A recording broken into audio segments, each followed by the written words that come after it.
시편 7편 말씀인데요. 여기 시편 7편도 다윗이 지은 시편이다 이렇게 나오죠. 다윗의 시가연이라고 했는데, 이 시가연은 슬픈 노래 혹은 단조로 기록된 노래 이런 뜻입니다. 그러니까 조금 이 내용이 조금 이렇게 어두운 내용, 좀 무거운 내용으로 되어 있다는 것을 알 수 있어요. 또 이 베냐민인 구시의 말에 따라 여호와께 한 노래라고 그랬죠. 그러니까 이 구시라는 사람은 구약 성경에 딱 여기밖에 안 나옵니다. 다른 어떤 곳에도 구시라는 이름이 나오질 않아요. 그래서 어떤 사람인지 뭐 확실하게는 알 수 없지만은, 그러나 대충은 알 수 있어요. 왜냐하면 여기 구시가 베냐민 사람이라 그랬죠. 베냐민인 구시. 그러니까 베냐민 사람이라고 하면은 다윗에게 상당히 그 저기의 이빨을 드러낸 그런 사람들이라는 것은 합당한 추측입니다. 왜냐하면은 대부분 베냐민 사람들이 다윗을 아주 증오했거든요. 왜 그랬을까요? 사울이 어느 지파 사람입니까? 베냐민 지파 사람이죠. 그래서 사울이 왕이 됐을 때 베냐민 지파 사람들이 상당히 기득권을 누리고 있었단 말이에요. 근데 다윗이 이제 사울을 처단하고, 사울을 다윗이 선한 건 아니지만은 어떤 사울이 물러나고 이제 다윗이 그 자리를 차지하다 보니까 베냐민 사람들이 누리던 기득권을 누리지 못하게 된 겁니다. 그러니까 이제 이 베냐민 사람 그러면요, 그냥 다윗을 그렇게 미워하고 저주를 퍼본 그런 사람들이 많아요. 성경에 보면 그 대표적인 사람이 누굽니까? 시므이라는 사람이죠. 시므이가 이 다윗이 셋째 아들 압살롬에 의해서 쿠데타가 일어나가지고 도망쳤잖아요. 그때 도망칠 때 너무 황급해가지고 신을 겨를도 없이 도망쳤다 이렇게 나옵니다. 머리를 풀어 헤치고 신발도 신지 못하고 그냥 맨발로 도망쳤어요. 그런데 그 뒤를 쫓아오면서 가가라 비루한 자 이놈아, 너도 네가 많은 사람들을 그렇게 고통스럽게 하던 너도 똑같은 꼴을 당하는구나, 잘됐다 그러면서 막 재를 뿌리면서 다윗의 뒤를 쫓아오면서 저주를 퍼붓던 사람이 시므이라는 사람이 있잖아요. 그 사람이 바로 어느 지파 사람이에요? 베냐민 지파 사람이었습니다. 베냐민. 그러니까 베냐민 지파 사람 다윗 그러기만 막 이를 갈았단 말이죠. 그래서 다윗의 대적이 참 많았습니다. 그리고 또 세바라는 사람도 다윗의 대적이 있다고 성경에 나와요.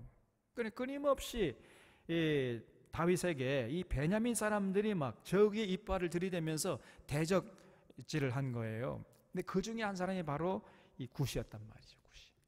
그러니까 이 구시의 말을 듣고 여호와께 다윗이 나가서 이제 기도한 건데, 그러니까 그 내용이 조금 무겁겠죠. 여러분, 이 다윗이 우리가 사무엘 상하살 때 봤잖아요. 얼마나 훌륭한 왕이었습니까?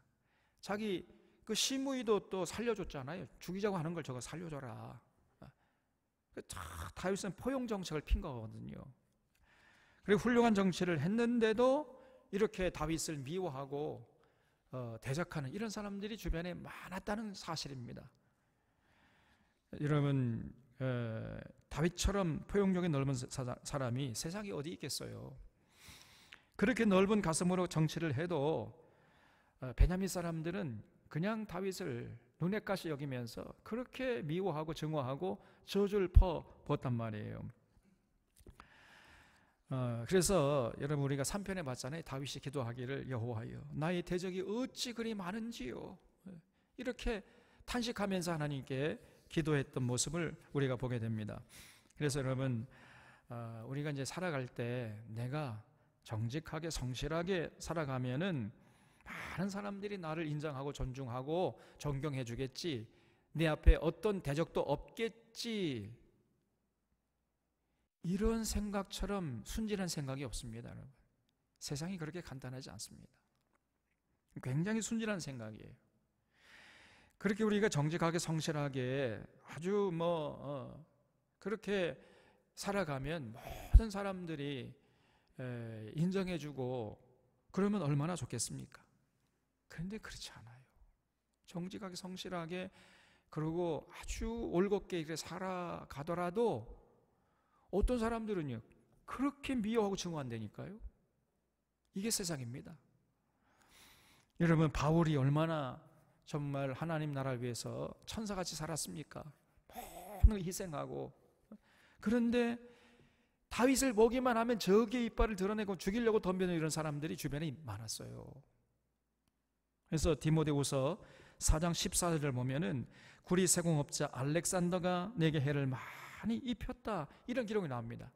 그 구리 세공업자 알렉산더, 이 사람이 다윗을 보기만 하면요 그냥 막 그렇게 미워하고 증오하고 때려 죽이려고 덤벼들고, 그래서 내게 해를 많이 입혔음에 주께서 그 행한 대로 그에게 갚으시리니 너도 그를 주의하라. 그가 우리 말을 심히 대적했느니라. 이렇게 기록하고 있어요. 그래서 디모데에게, 디모데야 너 구리세공업자 알렉산더 조심해라. 저 사람 조심해야 된다. 이렇게 부탁하고 있어요. 저가 우리 말을 심히 대적했다는 거예요. 바울이 한마디면 10마디 합니다 그냥. 그래서 바울이 디모데전서 1장 20절을 보면은 구리세공업자 알렉산더를 내가 사탄에게 내주었노라, 이렇게 선포하고 있어요. 그 가운데 후메네오와 알렉산더가 있으니 내가 사탄에게 내준 것은 그들로 훈계를 받아 신성을 모독하지 못하게 하려 함이라 그랬어요. 이게 무슨 말이냐면요, 여러분, 이게 교회에서 출교시키는 거예요. 교회 교족부에서 이름을 지워버려요. 그냥 내가 너를 사탄에게 내주노라 그러면서 교족부의 이름을 지워버리잖아요.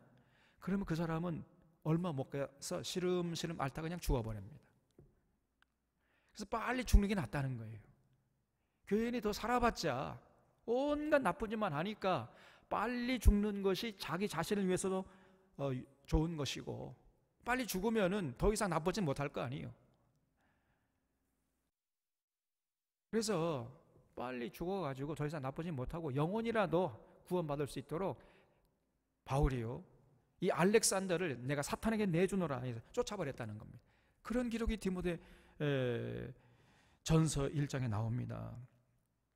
그러니까 쉽게 말해서 바울은요 알렉산더, 후메네오 이런 사람 생각만 해도 아주 그냥 치가 떨리고 막 몸이 떨릴 정도로 그래가지고 저주를 퍼버렸어요. 그냥 그런 사람들이 있습니다.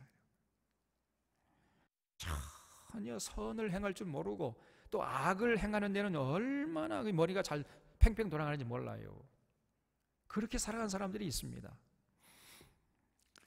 예수님처럼 성실하게 살아도 대적이 있는 것이 이 세상이에요. 이걸 잊지 마셔야 돼요. 그래서 내가 아무리 잘해도 얼마든지 대적이 있을 수 있다는 것을 염두에 두고 우리가 살아야 돼. 내가 모든 사람들에게 인정받고 칭찬받고 존경받겠다, 이런 삶을 살겠다, 그런 삶 없습니다. 꿈 깨세요.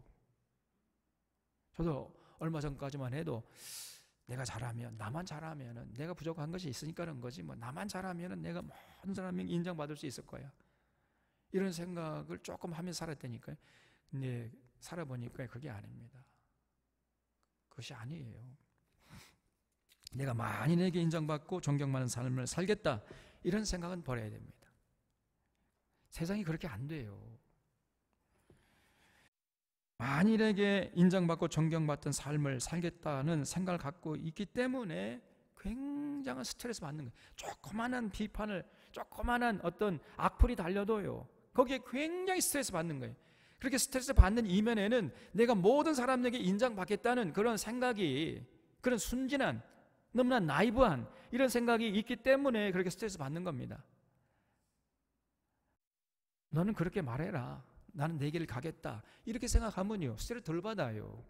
근데 그냥 한 사람 한 사람 그 말 한마디 한마디 신경을 쓰고 이렇게 살아가면은 모든 사람이 내가 인정받아야지 해가지고 저 사람에게도 내가 잘 보여야 되겠다, 이런 생각을 갖고 살면은요, 이 엄청난 말 한마디에 큰 상처를 받고요, 그냥 인생 포기할 수도 있습니다. 여러분, 연예인들이 종종 그 악플에 시달리다가 자살하는 경우가 있잖아요. 예? 그 악플 우리 같으면 아니 뭐 막 욕을 하든지 말든지 그냥 지나치면 될 것 같은데, 연예인들은 그게 아닌가 봐요. 모든 사람들에게 내가 인정받고 그래서 인기를 얻어야 되겠다, 이런 생각으로 살아온 사람들이기 때문에 악플을 견디지 못하는 거예요. 그러니까 이 연예인들이 상당히 순진한 거지요. 모든 사람들에게 내가 인기를 얻어야 되겠다, 그럴 수 없습니다, 여러분. 세상이 그렇게 간단치가 않아요. 꿈 깨야 됩니다. 그래서 만인에게 인정받고 존경받는다는 것은 있을 수 없는 일이에요. 이거를 깨달으면은 뭐 누가 나에게 뭐 싫은 소리 한들 별로 스트레스가 안 돼요. 저도 이제 그렇게 마음을 먹기로 작정을 했습니다. 너는 네 생각대로 그렇게 말하고 뭐 판단하고 그렇게 살아라. 나는 내 생각대로 내가 판단하고 살겠다. 좀 이런 좀 뭐랄까요? 배짱 이런 게 좀 있어야 됩니다. 좀 이런 자신감, 이런 자긍심, 자존감 이런 게 좀 있어야 돼요. 누가 한마디 한다고 해가지고 거기에 그냥 막 해가지고 밤에 끙끙 앓고 이런 사람은 이게 참 건강치 못해요. 자기 자신에게 큰 손해가 되는 겁니다. 근데 어쩔 수 없이 그렇게 스트레스 받는 사람들이 많이 있어요. 왜냐하면 모든 사람이 내가 인정받아야겠다는 그런 순진한 생각이 자기도 모르는 사이에 자기 내면에 딱 자리 잡고 있기 때문에 그런 것입니다. 빨리 그런 생각 버려야 돼.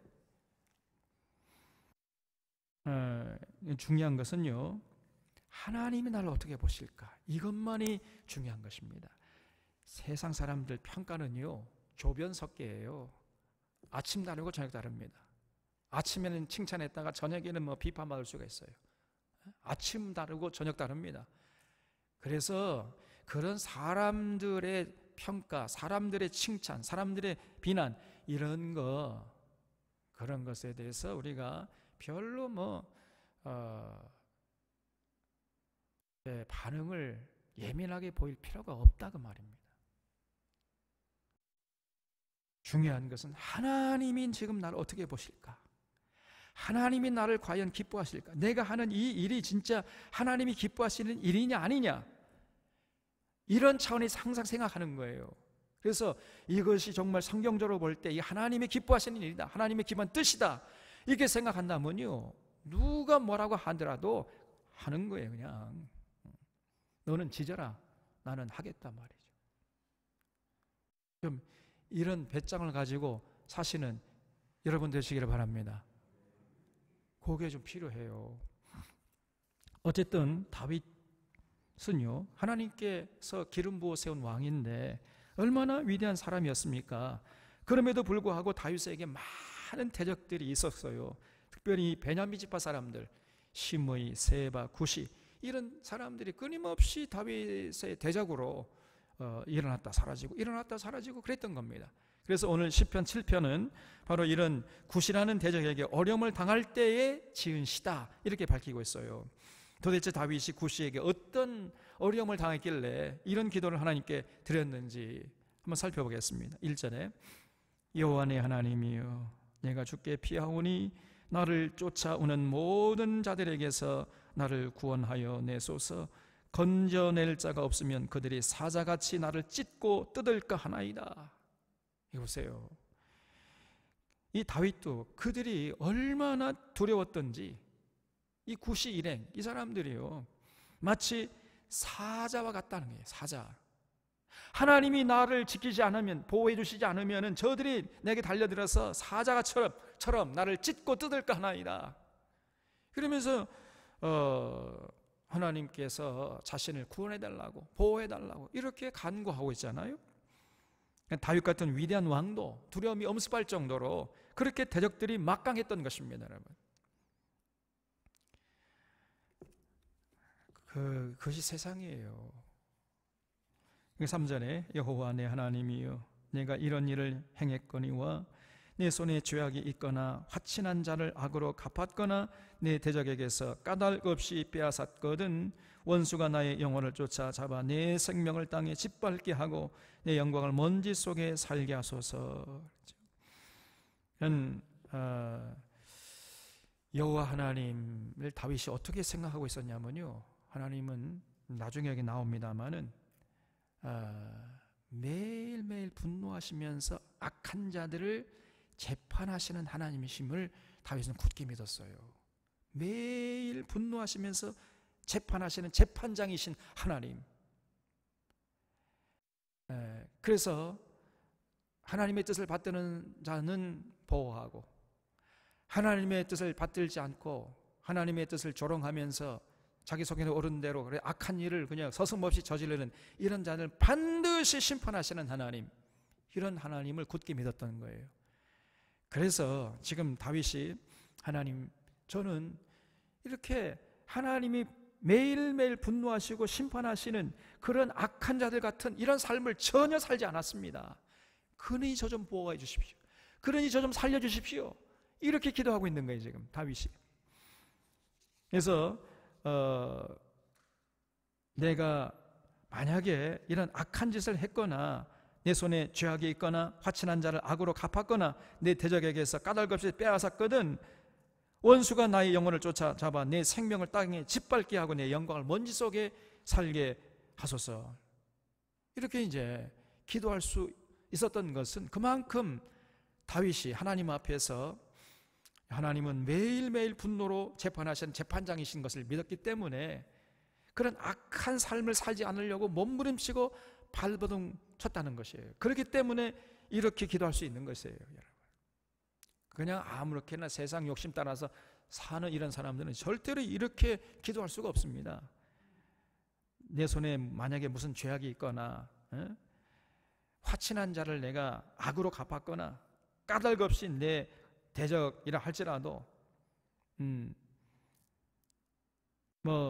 무엇을 뺏었거나 원수가 내 영혼을 쫓아잡아 내 생명을 땅에 그렇겠다 하면은, 그렇다면은 그런 원수들이 내 생명을 그냥 짓밟아도 좋겠습니다. 이렇게 지금 다윗이 기도하고 있잖아요. 그러니까 이렇게 전혀 악한 삶을 살지 않았기 때문에 하나님 도와주십시오, 이런 얘기죠. 평소에 하나님의 뜻을 잘 받들어 사는 삶이 있었기 때문에 이런 기도를 할 수 있었습니다. 6절에 여호와여 진노로 일어나사 내 대적들의 노를 막으시며 나를 위하여 깨소서. 주께서 심판을 명령하셨나이다. 민족들의 모임이 주를 두르게 하시고 그 위 높은 자리에 돌아오소서.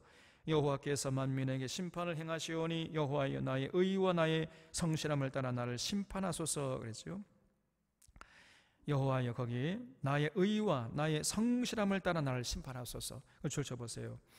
우리도 이렇게 기도할 수 있겠습니까? 하나님, 내 의와 나의 성실함을 따라 나를 심판해 주시옵소서. 우리가 이 정도 기도할 수 있어야 됩니다. 하나님, 제가 하나님의 뜻을 따라서 살았습니다. 그래서 나의 의와 나의 성실함을 따라서 나를 심판해 주십시오. 하나님의 자비하심으로 나를 심판해 주십시오. 이런 기도가 아니고 나의 의와 나의 성실함을 따라서 나를 심판하십시오.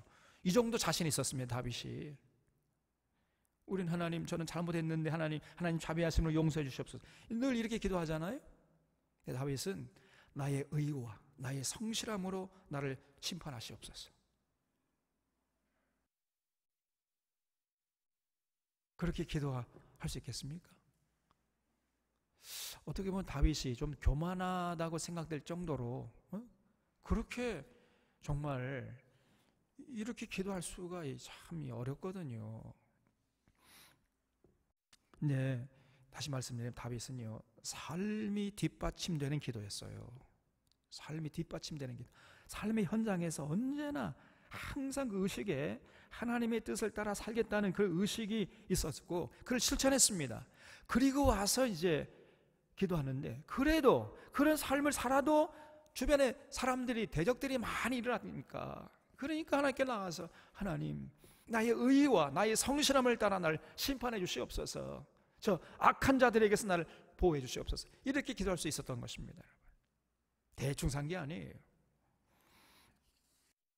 그래서 삶이 뒷받침되는 기도, 그래서 기도가 삶이 되고 삶이 기도가 되는 바로 이런 삶을 살았던 거예요. 이런 기도를 우리 하나님이 귀 기울여 들으십니다.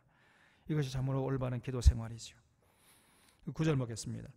악인의 악을 끊고 의인을 세우소서. 의로우신 하나님이 사람의 마음과 양심을 감찰하시나이다. 나의 방패는 마음이 정직한 자를 구원하시는 하나님께 있도다 그랬죠. 다윗은 마음이 정직한 자를 구원하시는 하나님이심을 철석같이 믿었습니다. 그래서 그런 믿음이 다윗에게 방패가 되었다 이렇게 고백하고 있지요. 나의 방패는 마음이 정직한 자를 구원하시는 하나님께 있다. 네 방패는 뭐냐? 하나님이신데 그 하나님 어떤 분이시냐? 마음이 정직한 자를 구원하시는 하나님이시라는 거예요. 이런 믿음이 자신의 방패라는 거죠. 그래서 그런 수많은 어려움과 수많은 대적들 사이에서 자기가 보호함을 받으면서 살았다 이렇게 고백하는 거예요. 그런 굉장한 거친 사람들 틈바구니 속에서 어떤 고난과 어떤 어려움이 와도 당당하게 대처할 수 있는 힘이 되었던 것입니다. 그 믿음이 어떤 믿음이냐? 하나님은 마음이 정직한 자를 구원하시는 하나님이시다. 그 믿음이 굉장한 힘이 되어가지고 어떤 대적이 일어나도 당당하게 대처할 수 있었던 것입니다. 그래서 11절, 이 11절이 이 시편 7편의 핵심적인 내용이에요. 이 11절은 우리가 줄을 쳐야 됩니다. 11절 보세요. 하나님은 의로우신 재판장이시며 매일 분노하시는 하나님이시로다. 그걸 줄 쳐보세요. 우리 하나님은요 재판장이세요. 재판장. 의로우신 재판장이에요. 더 나아가서 매일매일 분노하시는 하나님이에요. 매일매일. 이런 하나님 잘 몰랐죠 여러분? 우리 하나님은 많은 사람들이 솜사탕 같은 하나님이신 줄만 알아요. 달콤하고 우리가 죄를 지어도 끊임없이 용서하시고 용서하시고 용서하시고 용서하시고 용서하시고 끊임없이 용서만 하시는 바보 같은 하나님. 근데 다윗은 그렇게 생각하지 않고요 매일매일 분노하시는 하나님, 매일매일 분노하시면서 우리를 의로 재판하시는 하나님이시라는 겁니다. 여러분, 이런 하나님을 믿었어요 다윗은. 우리의 믿음과 좀 많이 다르지요? 하나님은 매일 분노하시는 재판장이시다. 얼마나 이 놀라운 고백입니까 여러분? 매일매일 하루하루 분노하세요. 그냥 우리의 모습을, 우리 살아가는 모습을 보면서 매일매일 분노하시면서 의로 재판하시는 하나님, 재판장이신 하나님. 이런 믿음이 다윗의 삶을 관통하는 믿음이었어요. 여러분, 그렇습니다. 우리가 믿는 하나님은 자비로우시지만은 그러나 끝내 회개하지 않으면 반드시 심판하시는 재판장이십니다. 우리의 말과 행동을 그대로 넘기지 않으시고 케이스 바이 케이스로 잘잘못을 날마다 판단하시는 하나님이세요. 날마다 분노로 재판하시는 하나님. 그런데 어떻게 우리가 아직도 살아있죠? 매일매일 우리의 삶을 보시고 분노로 재판하시는 하나님이신데 그럼 우리가 아무런 잘못이 없기 때문에 계속해서 살아갈 수 있는 거예요? 만약에 매일매일 분노로 의롭게 재판한다면 우리가 내일을 기약할 수 있을까요? 왜 이렇게 세상이 조용합니까? 만약에 하나님이 진짜 이 다윗의 고백대로 매일매일 분노하시면서 우리의 살아가는 모습을 보고 의롭게 재판한다면 우리는 하루도 못 살 겁니다. 그렇죠? 그런데 우리는 살아가잖아요. 이게 어떻게 된 겁니까? 그래서 매일매일 그럼 하나님이 재판하시지만 하나님이 참으시는 거예요. 만약에 참지 않고 그 재판한 대로 그냥 분노로 우리를 심판해 버린다면은 우리는 단 하루도 살아갈 수 없을 겁니다. 근데 매일매일 재판을 하세요. 하나님이 안 하시는 건 아닙니다. 매일매일 분노로 재판하셔. 그래서 재판의 결과로 의롭게 재판하기 때문에 우리의 부족함이 드러나고 허물이 드러나잖아요. 그러니까 반드시 그건 심판해야 되는데 심판하면 다 죽어버리니까 하나님 꼭 참으시는 겁니다. 이것을 우리가 자비하신 하나님이라고 그러는 거예요. 자비하신 하나님. 만약에 그러니까 이 자비하심이라는 단어 속에는요, 하나님의 인내심이 얼마나 대단하신가 하는 내용이 포함되어 있단 말이에요. 만약에 하나님이 인내심이 없었다면은 우리는 벌써 죽었습니다. 벌써. 왜냐하면 하나님 매일매일 분노로 의롭게 재판하시기 때문에 재판의 결과는 뭐 우리는 다 사망 다 죽는 거죠.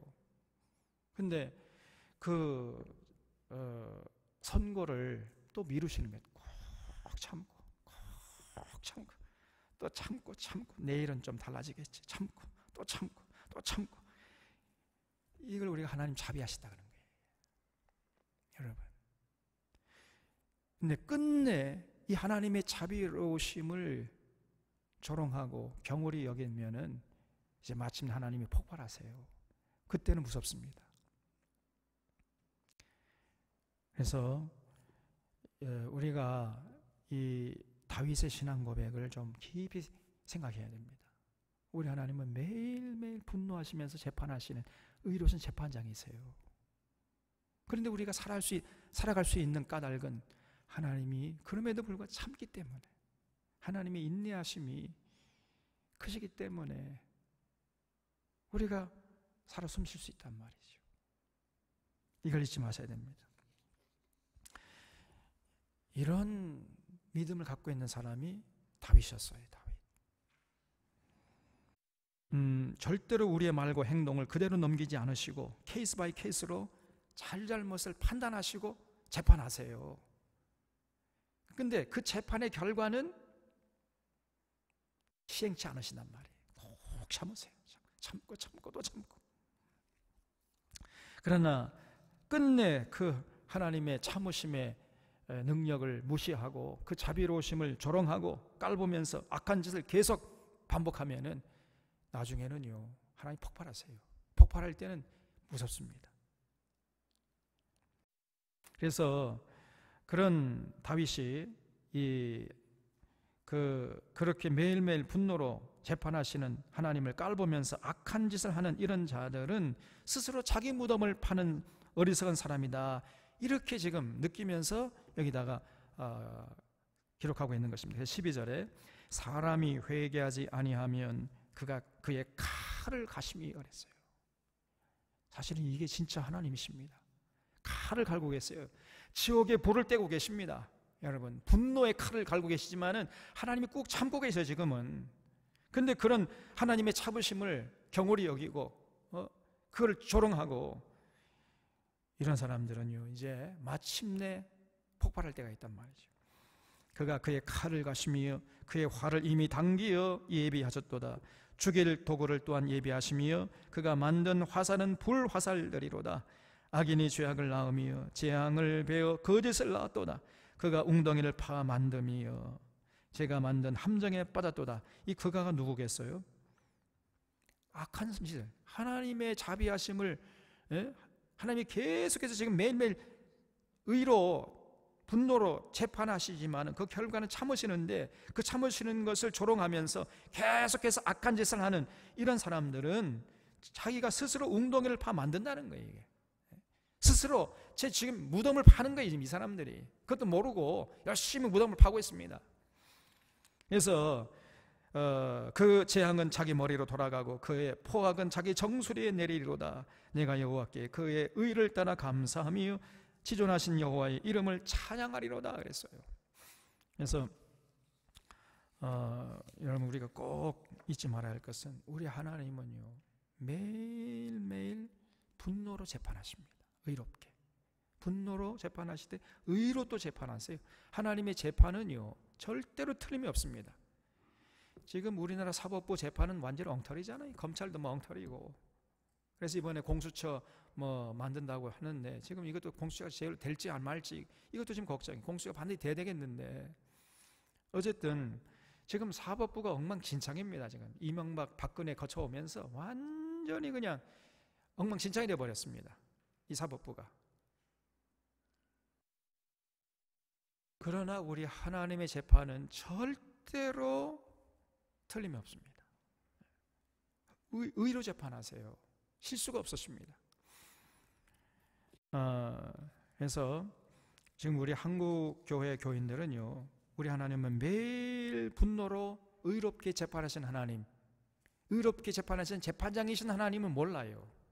그냥 하나님은 자비로우시죠. 하나님은 사랑의 하나님이시다. 하나님이 하나님이신데 화를 내면 안 되죠. 어이쿠 하나님 이쁘다. 이런 하나님인 줄만 알아요.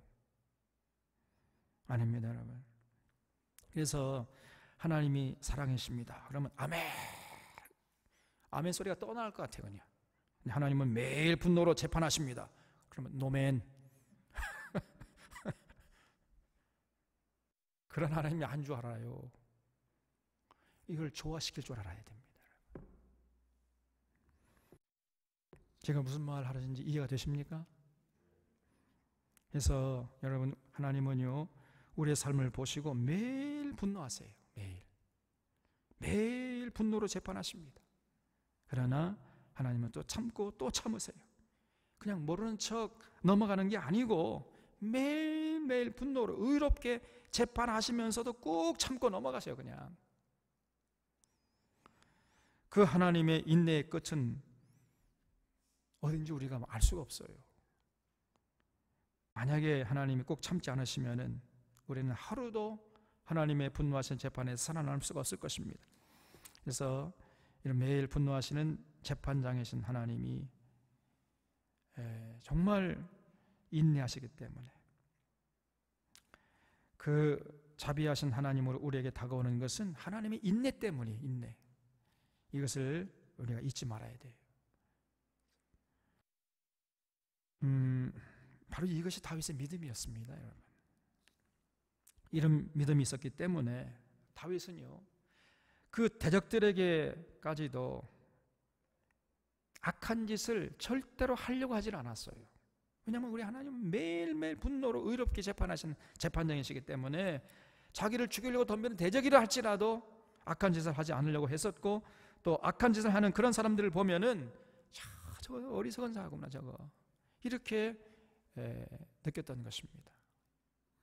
우리 새로운 교우들이 이런 신앙 고백으로 다윗처럼 하나님 매일 분노하신 재판장이시지만은 우리의 연약함과 허물을 보시고 쭉 인내하고 계신다. 그런 자비하신 하나님, 이거를 참 양면성을 잘 조화를 이루는 그런 신앙인이 될 수 있기를 주님의 이름으로 부탁드립니다. 여러분, 시편 8편을 보겠습니다. 이 시편 8편도 다윗의 시라고 그랬죠. 인도자를 따라 깃딧에 맞춘 노래 이렇게 했는데, 이 깃딧이라는 말의 뜻이 명확하지가 않아요. 어떤 사람은 악기의 일종이라고 하는 사람도 있고, 어떤 사람은 리듬을 말하는 것이다 이렇게 말하는 사람도 있고, 그래서 이 악기인지 리듬인지 잘 확실치 않지만은 어쨌든 깃딧이라는 것에 맞춰서 부르는 노래다 그랬어요. 그러니까 혼자 부르는 것이 아니고 성가대가 있고 성가대 주의자가 이제 지휘하면서 부르는 노래 이런 뜻입니다. 그래서 이 전체 분위기는요 감탄사예요. 감탄사. 하나님의 놀라운 능력, 하나님의 이 창조에 대한 능력, 이거 보면서 이 다윗이 그 창조주 하나님을 이제 찬양하는 이런 내용들로 되어 있습니다. 1절 보겠습니다. 여호와 우리 주여, 주의 이름이 온 땅에 어찌 그리 아름다운지요, 주의 영광이 하늘을 덮었나이다 그랬어요. 다윗은 하늘과 땅에 가득한 주님의 영광을 느낄 줄 아는 이런 섬세한 눈을 가지고 있었던 사람이에요. 하늘과 땅과 나무와 새들과 바람과 또 모든 이 자연 만물이 하나님의 이름을 찬양하는 느낌을 느낄 줄 아는 이런 아주 섬세한 감성을 소유한 사람이 다윗이었습니다. 그래서 온 세상에 가득한 주님의 영광을 보면서 그냥 날마다 감탄할 줄 아는, 야, 정말 이 아름다운 세상을 하나님의 능력이 얼마나 대단한가, 하나님의 이름의 아름다움이요, 그러면서 감탄할 줄 아는 이런 사람이었습니다. 이 다윗은요 대단한 사람이에요. 이 감성과 지성, 감성과 이성이 아주 잘 조화를 이룰 줄 아는 이런 사람이었어요. 다윗이 어떤 사람을 보면 너무 이성이 강하고 어떤 사람은 너무 감성적이에요. 근데 사고력이 없어. 또 어떤 사람은 그냥 감정적으로만,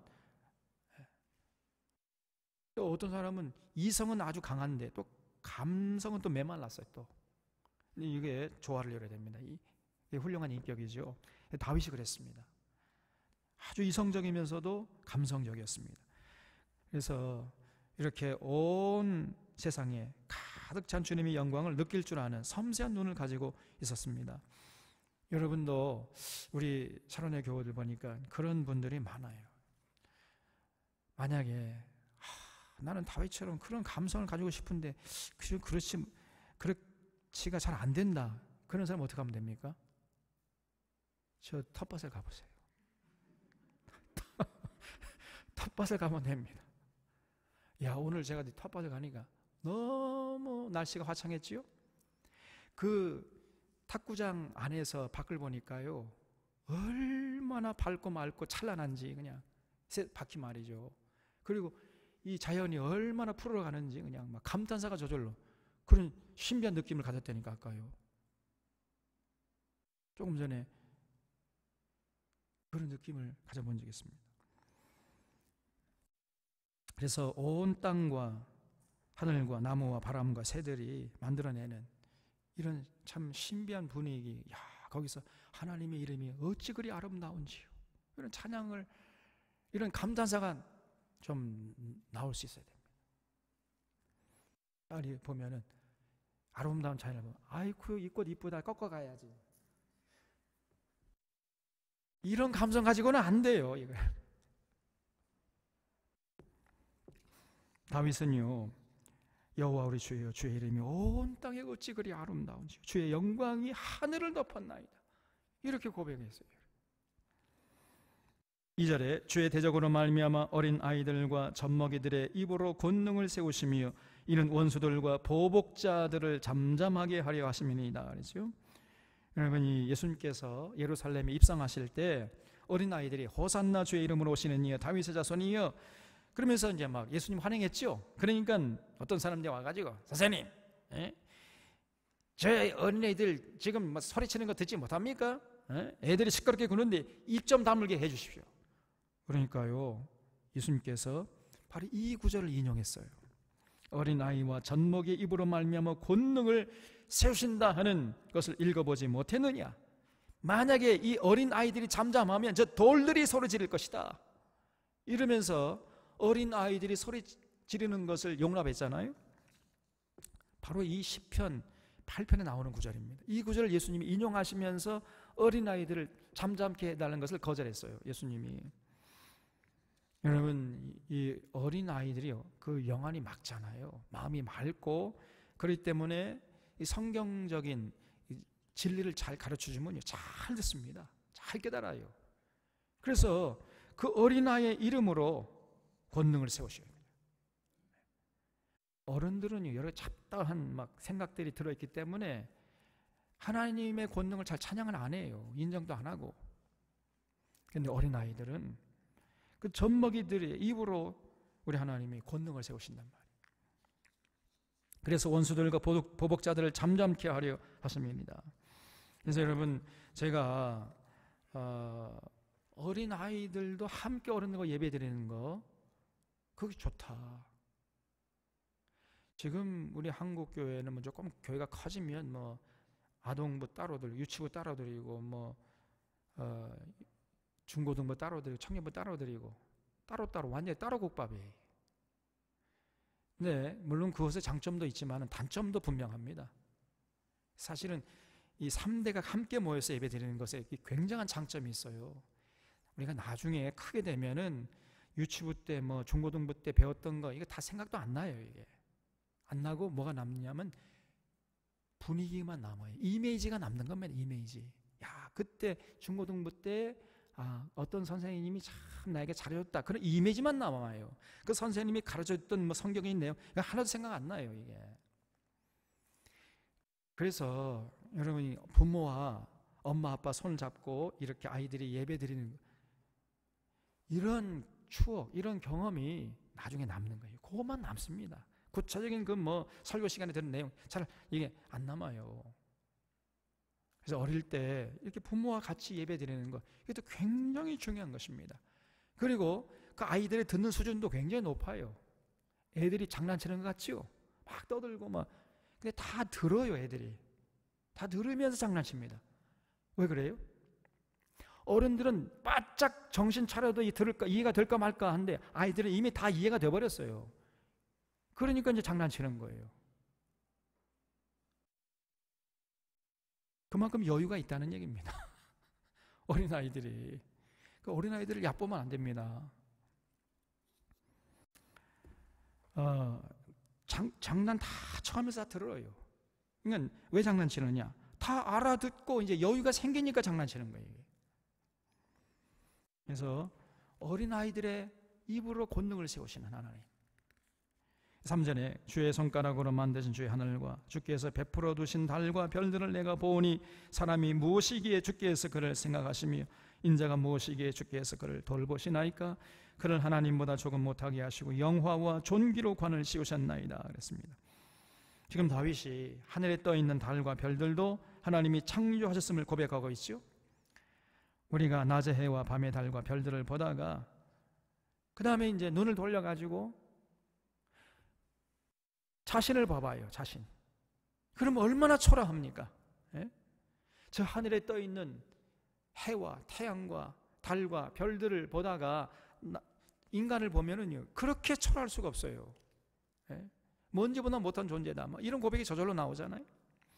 이런 보잘것없는 존재에도 불구하고 하나님이 뭐라고 고백하고 있습니까? 하나님보다 조금 못하게 하시고 영화와 존귀로 관을 씌우셨나이다. 이렇게 미물보다 못한 존재인 나를 하나님이 하나님보다 조금 못하게 창조하시고 모든 영화 존귀로 관을 씌우셨다는 거예요. 이 얼마나 위대한 고백입니까 이게. 그래서 6절에 주의 손으로 만드신 것을 다스리게 하시고 만물을 그의 발 아래 두셨으니 곧 모든 소와 양과 들짐승이며 공중의 새와 바다의 물고기와 바닷길에 다니는 것이니이다 그랬어요. 여러분 이 피조물 중에는 사람보다 덩치가 큰 것들이 참 많아요. 또 속도도 빠른 것도 많고 또 사람보다 눈이 훨씬 좋은 이 동물들도 많습니다. 또 냄새를 잘 맡는 동물들도 많아요. 모든 기능에 있어서 어떤 동물들이 사람보다 훨씬 더 훌륭한 면이 많아요. 여러분 달리기를 한다면 우리가 치타를 못 이기죠. 치타 우리 이길 수 있습니까? 또 냄새로 치자면요 개보다 우리 냄새 못 맡아요. 참고로 저 사모님은 아주 개코예요.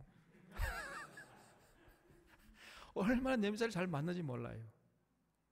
저는 냄새가 전혀 안 나는데도 냄새가 나는데. 근데 개는 인간보다 훨씬 더 예민하게 냄새를 멀리 떨어진 것도 다 맡습니다. 그런 능력이 개에게 있어요. 또 날아가는 것으로 치자면 독수리에 따라갈 수 없습니다. 또 잠자리도 얼마나 비행을 잘합니까 여러분. 근데 사람은 날지도 못해. 또 힘이 센 것으로 하면 코끼리를 우리가 이길 수가 없습니다. 이렇게 모든 면에서 사람이 모든 동물들보다 그 어떤 육체적인 능력은 떨어집니다. 그런데 사람이 만물의 영장이라 그랬잖아요. 그래서 하나님이 주의 손으로 만드신 것 그리고 소와 양과 들짐승 공중의 모든 새와 바다의 물고기 바닷길에 다니는 것을 다스리게 하셨어요. 그렇게 왜소하고 보잘것없는 인간이 만물을 다스릴 수 있는 능력이 어디서 나오는 겁니까? 다른 것은 몰라도 딱 다른 동물들보다, 다른 피조물보다 인간이 잘할 수 있는 것 딱 한 가지가 있어요. 그게 뭡니까? 생각하는 능력이에요. 생각하는 능력. 사고의 능력, 이성이죠. 이성. 이거는 다른 피조물은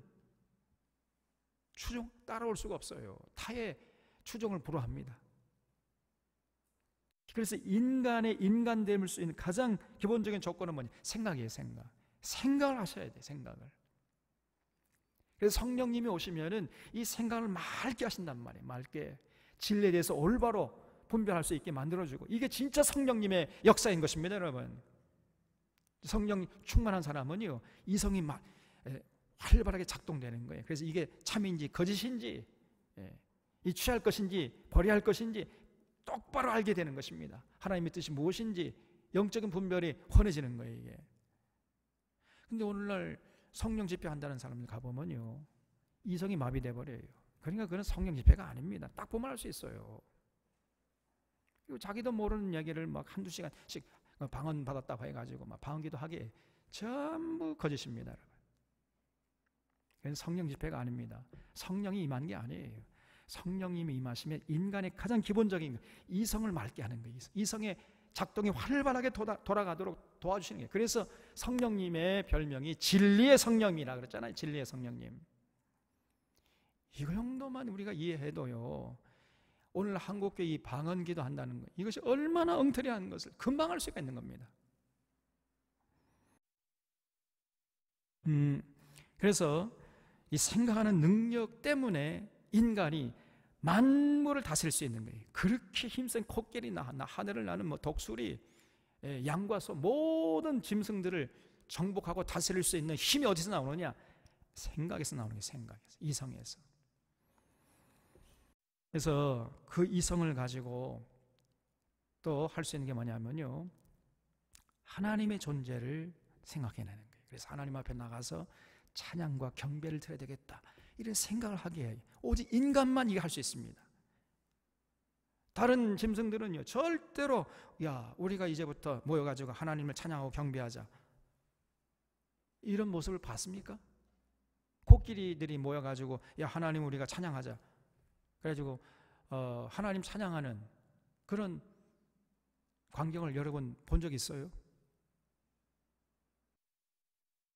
없을 거래요. 앞으로도 영원히 못 볼 겁니다. 왜냐하면 이 동물들에게는 이성이 없기 때문에, 그리고 하나님을 찾고 하나님을 경배할 수 있는 그런 능력이 없어요. 오직 인간에게만 있단 말이에요. 그래서 이성을 가지고 하나님을 생각하면서 찬양하고 경배할 수가 있는 것이고, 자기를 돌아보면서 자기의 잘못된 생각을 교정할 수 있는 능력이 인간에게 있는 거예요. 이것이 인간을 위대하게 만드는 것입니다.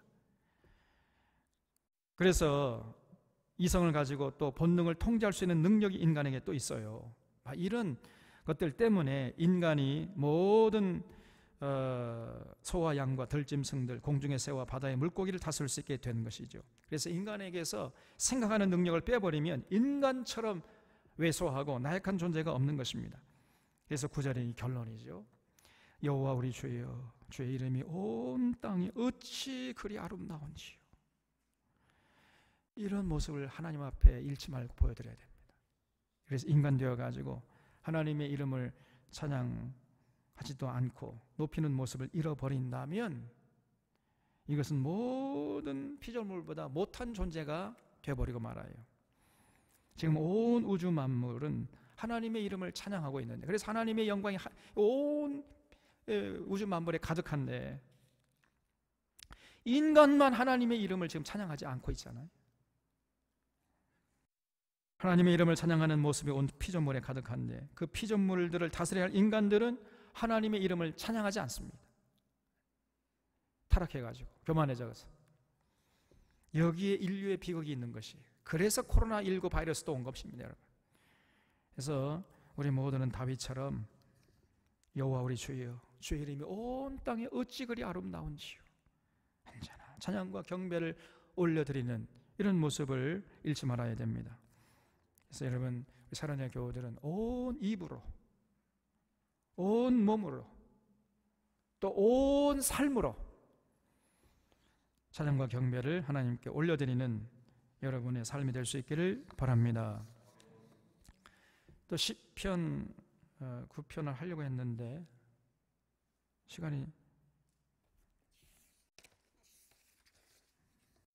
많이 갔기 때문에 시편 9편은 다음 주에 하는 걸로 그렇게 하겠습니다. 또 이게 10편 9편까지 하면은 또 9시가 넘어버리면 또 여러분 제가 늘 늦게 끝내가 죄송해가지고 자, 우리 기도하겠습니다.